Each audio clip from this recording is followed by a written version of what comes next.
आज मैं आपको सुना रहा हूं वो बहुत पुरानी है, ईसा से कोई 330 साल पूर्व।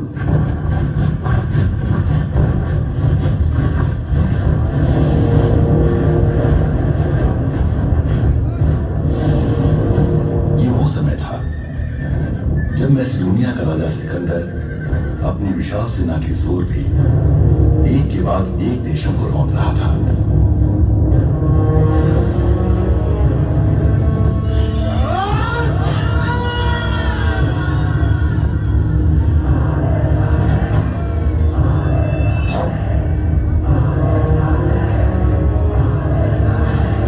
सिकंदर दिल में दुनिया पे फतह करने का ख्वाब लिए एक के बाद एक देशों को मटियामीट करता लगातार बढ़ रहा था।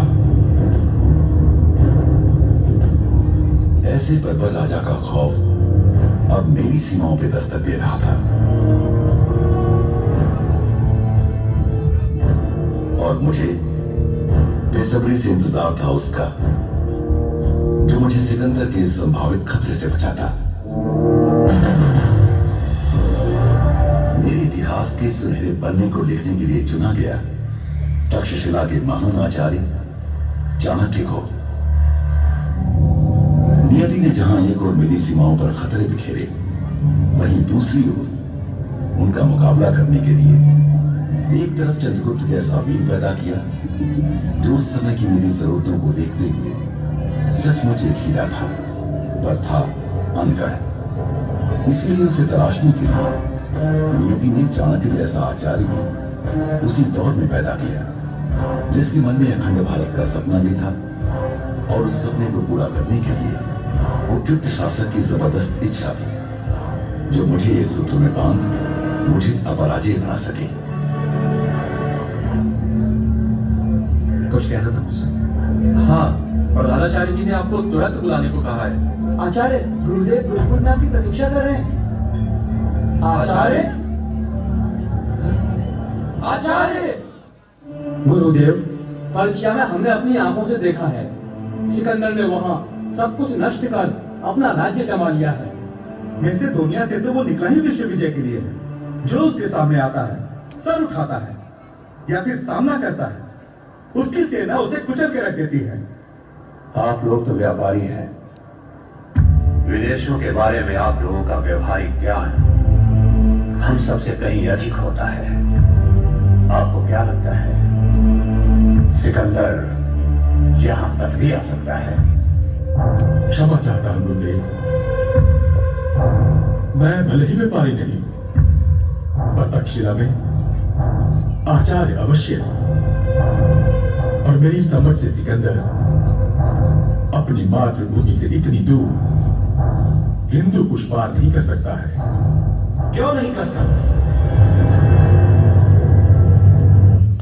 जो राजा विश्व विजय के लिए घर से बाहर निकलता है वो भारत जैसे देश का सपना भी मन में रखता है।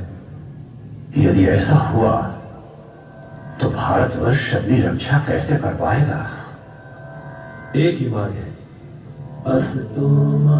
अखंड भारत। आचार्य चाणक्य को सपने देखने का बड़ा शौक है। आचार्य सुखदेव, गुरुदेव क्षमा चाहता हूं, 18-20 जनपदों में बटे भारत में अखंड भारत देखना दिन में सपने देखने जैसा नहीं है तो और क्या है गुरुदेव? इतिहास वही बदलते हैं जो दिन में सपने देखते हैं। चाणक्य, मैं आचार्य सुखदेव के इस व्यंग को अनुचित मानते हुए भी तुम्हारे स्वप्न को क्या कहूं वत्स? असंभव विचार या अव्यवहारिक सोच? गुरुदेव, अखंड भारत कोई अव्यवहारिक विचार नहीं है। ये न सिर्फ सिकंदर के संभावित खतरे का उत्तर है बल्कि यही एकता भारत के उन्नत भविष्य का मार्ग भी है। परंतु इस असंभव कार्य को करेगा कौन? मगध। मगध? वो आपकी जन्मभूमि है, इसलिए नहीं आचार्य सुखदेव,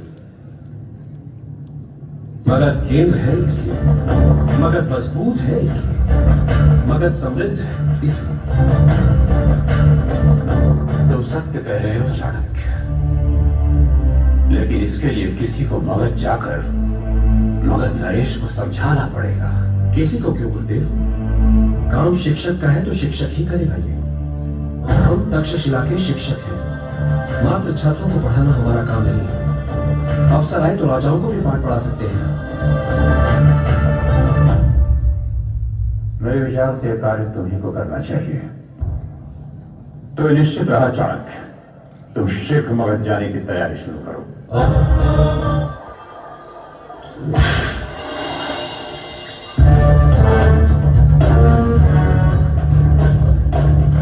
आचार्य, आपने तो कहा था कि पाटलिपुत्र में वसंतोत्सव बड़े हर्षोल्लास के साथ मनाया जाता है, पर यहाँ तो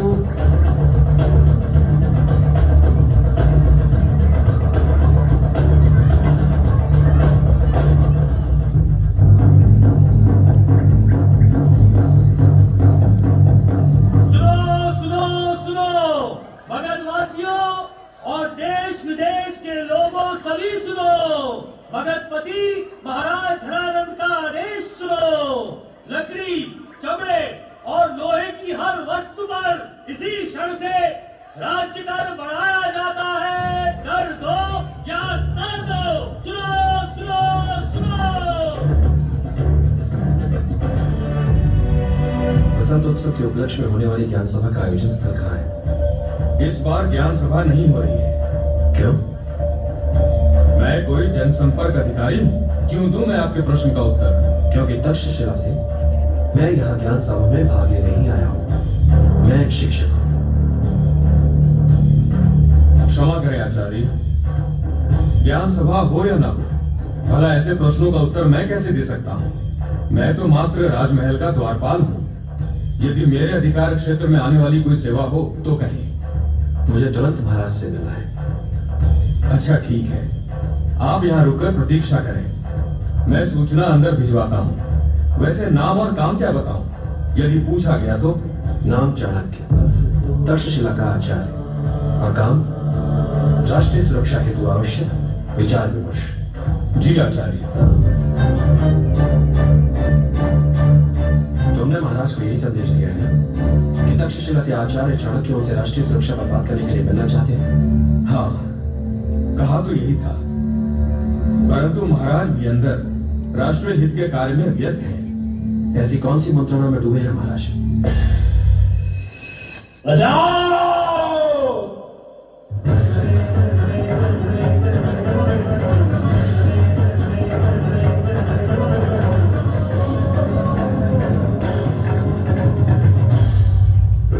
महाराज,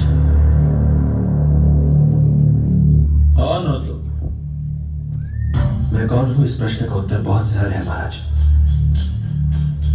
पर तक्षशिला के इस आचार्य को डर है कि यही सवाल यदि आपके सामने रख दे कोई, तो क्या उत्तर देंगे आप?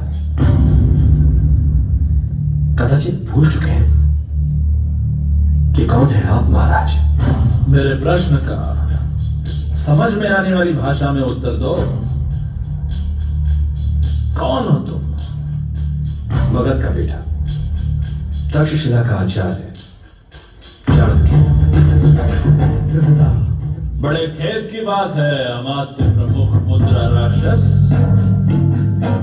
अब मगध नरेश के महल में कोई भी दरिद्र शिक्षक बेरोक टोक आ सकता है। हमारे राग रंग में व्यवधान डाल सकता है। हमें अपनी कक्षा का छात्र समझ ये तक कह सकता है कि हम ही ये नहीं जानते कि हम कौन हैं। हाँ,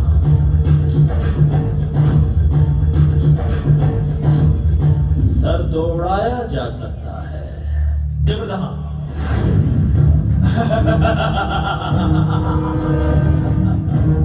हाय रे तेरा सौभाग्य, आज वसंतोत्सव है और हम बहुत प्रसन्न हैं। हम बहुत प्रसन्न हैं, इसलिए चुपचाप बता दे कि तूने हमारे राग रंग में भंग डालने का ये दुस्साहस क्यों किया, दुष्ट ब्राह्मण। आपके रंग में भंग डालने के लिए मुझे बेहद खेद है महाराज, पर मैं क्या करता। मेरे सामने प्रश्न था मगध की सुरक्षा का, मेरे सामने प्रश्न था भारत की सीमाओं की असुरक्षा का, मेरे सामने प्रश्न था समूचे भारत के लिए मगध के उत्तरदायित्व का। इतने प्रश्नों का बोझ अकेले कैसे उठाता मैं? यदि आपके पास नहीं तो और कहां जाता मैं? पर आपकी बात करने नहीं अमात्य, मत रोको इसे। ये तक्षशिला का शिक्षक है, देखिए तो सही कौन कौन सी शिक्षा लाया है ये हमारे लिए। खुल के दृष्टता करने दो इसे।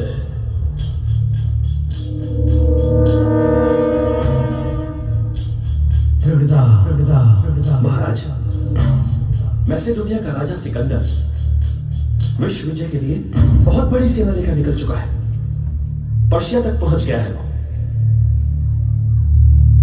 हिंदू कुश पार करे इससे पहले आप बिखरे भारत को जोड़ दीजिए, अन्यथा मिट जाएंगे हम। समय है हमारे पास बहुत कम। ये देखिए, ये भारत है और ये मगध। भारत का केंद्र है मगध। जब तक सिकंदर की सेना हिंदू कुश पार करे, आप सीमांत प्रदेश कह करें और गांधार को संधि से अपने साथ ले लें। महाराज, टल सकता है खतरा, बच सकता है भारत।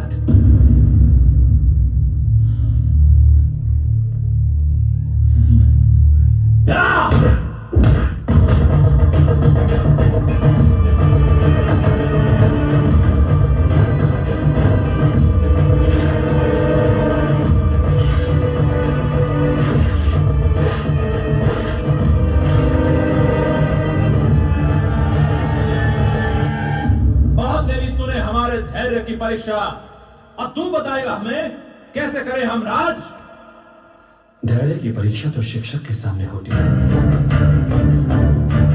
परसों रात जब वो अपने घर लौटे तो नगर में घुसते ही उसे कर बढ़ाने की मुनादियां दिखी। सजी धजी दुकानों के सामने गिड़गिड़ाती गरीबी दिखी। कर दो या सर दो जैसी धमकियां दिखी। मगर नरेश से किस तरह बात की जाती है ये तो पता नहीं है, और शासन चलाना सिखाएगा हमें। आप इसे अन्यथा ले रहे हैं। अगर एक शब्द भी और बोला तो जबान खींच लूंगा तेरी। तेरी गरिमा तेरी शिखा में बसती है ना। कोई है?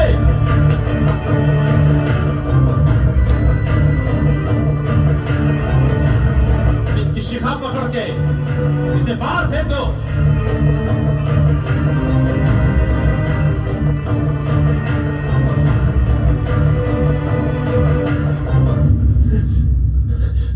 महाराज, सिकंदर की सेना का संकट अखंड भारत ही संभाल पाएगा।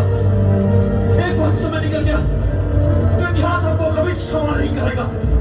इतिहास हमको कभी क्षमा नहीं करेगा। महाराज, सिकंदर की सेना को मुंह तोड़ जवाब अखंड भारत ही दे सकता है। महाराज, बिखरे भारत को जोड़ दीजिए महाराज, अन्यथा इतिहास आपको कभी क्षमा नहीं करेगा। महाराज, महाराज, महाराज।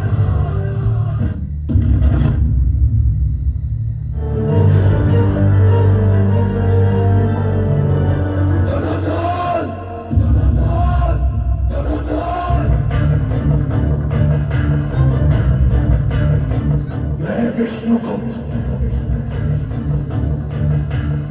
पुत्र चाणक्य, आज अपनी ये शिखा खोलकर प्रतिज्ञा करता हूं कि जब तक मैं तेरा सर्वनाश नहीं कर दूंगा, जब तक तुझे मगध के सिंहासन से हटा नहीं दूंगा, और जब तक तुझे मगध की राजगद्दी से हटाकर किसी ऐसे व्यक्ति को नहीं बिठा दूंगा जो मगध के साथ साथ अखंड भारत के लिए अपने प्राण न्यौछावर करने के लिए तैयार हो।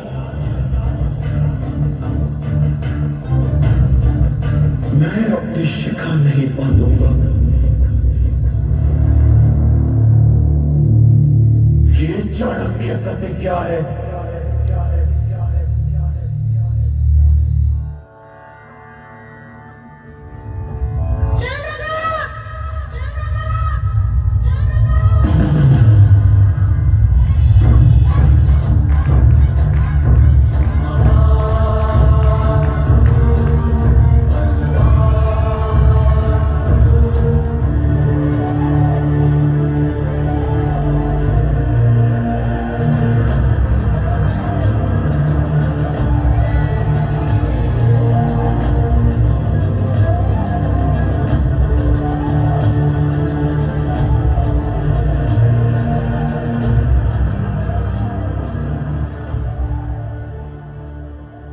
फिर से जीत गया ये। ये हमेशा जीत जाता है। तू हमेशा जीत कैसे जाता है रे चंद्रगुप्त? अरे इसमें क्या है? मैं बस इतना सोच लेता हूँ कि लक्ष्य पर मेरी माँ के हाथ की बनी खीर का कटोरा मेरी प्रतीक्षा कर रहा है और उसे लेने के लिए मैं दौड़ पड़ता हूँ और जीत जाता हूँ। माँ के हाथ की खीर की कल्पना से जीत? मूर्ख बना रहा है हमें। अरे नहीं नहीं, सच मेरी माँ के हाथ की बनी खीर होती इतनी अच्छी है कि बस। ये पता है मेरे मामा क्या कहते हैं? वे कहते हैं कि तेरी माँ खीर बनाते समय उसमें गुड़ के साथ अपना प्यार भी डालती है और इसी वजह से खीर और भी मीठी हो जाती है। चंद्रगुप्त, हाँ तू जल्दी जा, तेरी माँ तुझे कब से बुला रही है। माँ,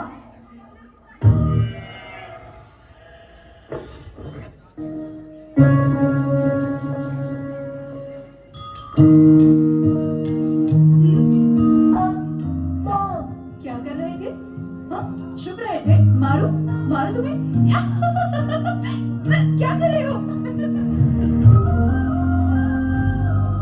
मुरा, ए मुरा, जल्दी बाहर आ। क्या हुआ? मुरा, राजा के सैनिक तेरे भाई को कर न चुकाने के जुर्म में पकड़कर ले गए हैं। क्या? हाँ। नहीं नहीं, ये नहीं हो सकता, ये नहीं हो सकता, नहीं हो सकता। भैया भैया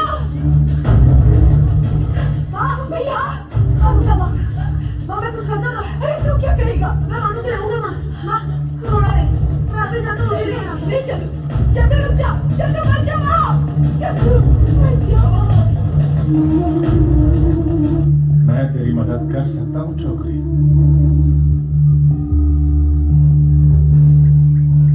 आप मुझे 15 पॉइंट दे सकते हैं? हाँ, दे सकता हूँ, मगर मेरी एक शर्त है। अपने मामा को छुड़ाने के लिए मैं कोई भी शर्त पूरी करने के लिए तैयार हूँ। अपनी ये बात याद रखना छोकरे, वरना मैंने कहा ना आपसे, मुझे अपने मामा को छुड़ाना है बस, फिर शायद कोई भी मुझे छुड़ा ना। अच्छा तो चल, ठीक है, चल मेरे साथ। भैया भैया भैया, आप आ गए। छोड़ दिया हॉस्पिटल में आपको। भैया आप अंदर चलिए, कहीं वो फिर से आ गए तो। चंदू कहाँ है? चंदू, माँ, चंदू, चंदू। हाँ। चंदू, ये कौन है? माँ इन्होंने सिपाहियों को 15 पॉइंट देकर मामा को छुड़ाया माँ। ये मेरे मालिक हैं। मालिक? मतलब? माँ मैंने 15 पॉइंटों के लिए इनको खुद को बेच दिया। क्या?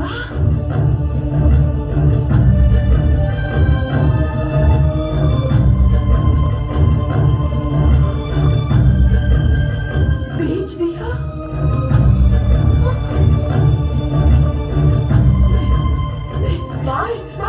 ये क्या कर रही हो? छोड़ दो मेरे बच्चे को, बच्चा है वो, छोड़ दो उसको, वो इतने कठोर मत बनो, छोड़ दो मेरे बच्चे को। ये क्या बच्चा बच्चा लगा रखा है? चलो, मैं ये बच्चा कुछ नहीं जानता, समझे? मैंने बस इसका सारा सौदा किया है। इसने 15 पॉइंट में खुद को बेचा है मुझे और मैंने खरीदा है, बस। क्यों रे? बता साहब, झूठ बोल रहा मैं? नहीं माँ, ये सच बोल रहे हैं। अरे चुप कर तू। तू जानता भी है मुझको बेचने का मतलब क्या होता है? जानता है तू? गुलाम बन के अपने मामा को छुड़ाने के लिए। माँ? अब तुझे दिन रात गुलामी करनी पड़ेगी।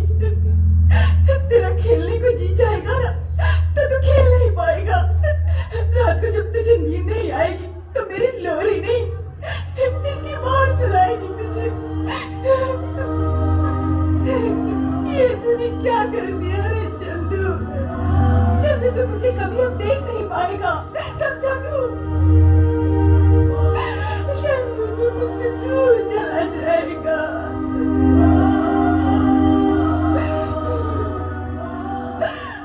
क्या किया चंदू?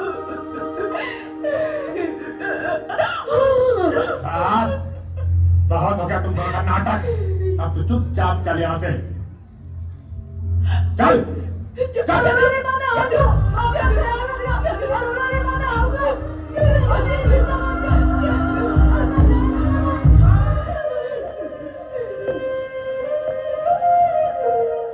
रो मत, बहुत बड़ा सम्राट बनेगा तेरा बेटा। सम्राट बनेगा, बहुत बड़ा सम्राट बनेगा, बहुत बड़ा सम्राट।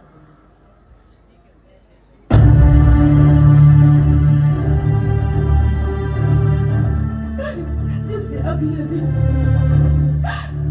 अपने मामा को छुड़ाने के लिए खुद को बेच दिया हो, जो अभी अभी मेरे सामने गुलाम बनकर जा रहा है।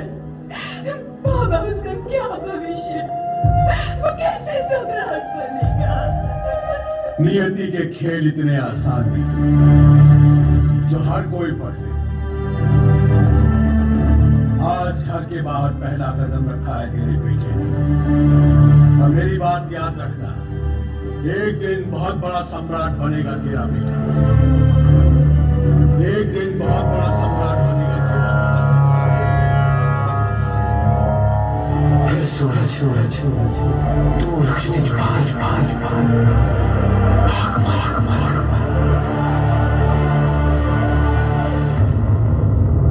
कर प्रयास पीड़ा ही सुख सुखी है पीड़ा। हार ही जीत है, जीत ही है हार। कर प्रयास कर प्रयास भाग मत कर प्रयास भाग मत।